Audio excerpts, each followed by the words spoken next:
Chapter 102. Enlightenment 2. The vision disappeared, and Lith managed to stood up again, while healing his damaged fingers. He discovered that tears were still streaming from his eyes.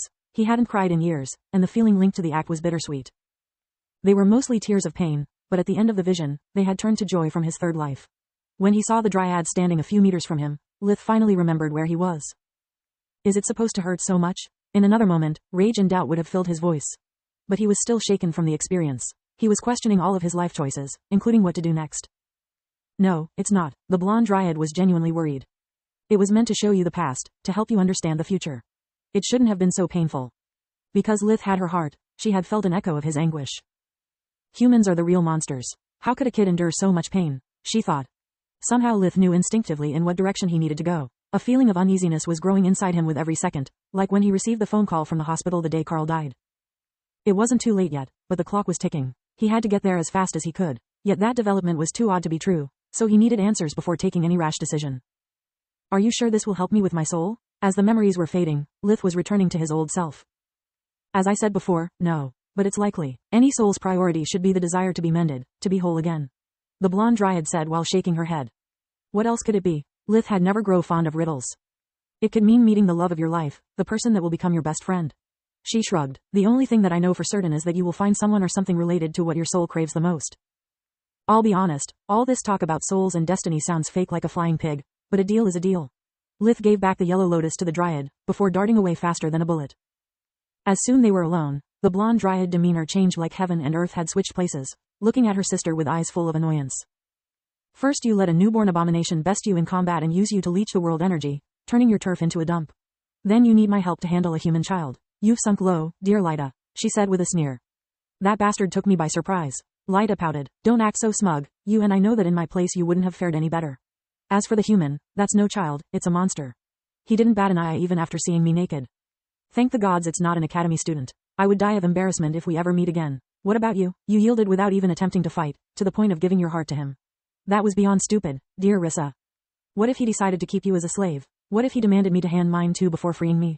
How could you take the risk of turning us both into WH-res? Her voice was full of contempt, looking down on her sister. Because I asked her to do so. Scarlet appeared from thin air towering over the nagging dryad. The reason why I let that abomination live, is to teach you that being confident is one thing, being conceited is another. You can't expect me to cover for all your mistakes, Lyta. Do your job properly, or I will find someone else to do it. It roared. As for the boy, is just a pet project of mine. He is not human, but not an abomination either. I needed to see how he behaved when given absolute power. Unlike you, I don't let unknown flowers grow in my garden. Also, I wanted to check if that dryad mumbo-jumbo about souls could actually fix him. Otherwise he would have never accepted any help, he is too paranoid. This way he believes to have earned it. The last part the Scorpicore kept to itself. It would have been too rude telling its minions that not even the Lord of the Forest believed about their so-called spiritual powers. Meanwhile, Lith was following the instructions contained in the vision, looking for a particular clearing in the forest, about 10 kilometers, 2 miles, from the academy's gates.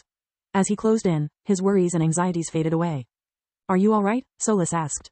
Not really. Do you know what was the most disturbing thing about that spell? It made me realize that I may have grown as a hunter and a mage.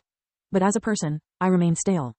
I'm still so scared of being hurt, that it takes me years to realize the good faith of someone. Don't get me wrong, I'm not saying that suddenly I believe that this world is full of wonderful people, only that I regret having lost so much. Think about my father, Roz.